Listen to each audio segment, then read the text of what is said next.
একই দিনে যুক্তরাষ্ট্রের প্রেসিডেন্ট ডোনাল্ড ট্রাম্পের সঙ্গে আলাদা বৈঠক করেছেন ইসরায়েলের প্রধানমন্ত্রী নেতানিয়াহু এবং ইউক্রেনের প্রেসিডেন্ট জেলেনস্কি।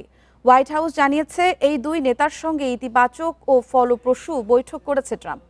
গত 28 ফেব্রুয়ারি ইরান সংঘাত শুরুর পর এটি ট্রাম্প ও নেতানিয়াহুর মধ্যে প্রথম বৈঠক। বৈঠকের মূল লক্ষ্য ইরান সংঘাত, লেবাননে ইসরায়েলের চলমান সামরিক অভিযান এবং হিজবুল্লাহ নিরস্ত্রীকরণের মতো বিষয় নিয়ে আলোচনা।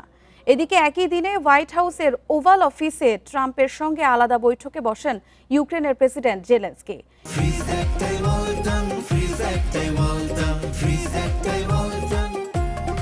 এ সময় ইউক্রেনে প্যাট্রিয়ট ক্ষেপণাস্ত্র উৎপাদন নিয়ে আলোচনা করেন তারা। মঙ্গলবার ওয়াশিংটনে প্রয়াত মার্কিন সিনেটর লিন্ডসে গ্রাহামের শেষকৃত্যানুষ্ঠানে যোগ দিতে যুক্তরাষ্ট্রে আসেন এই দুই নেতা।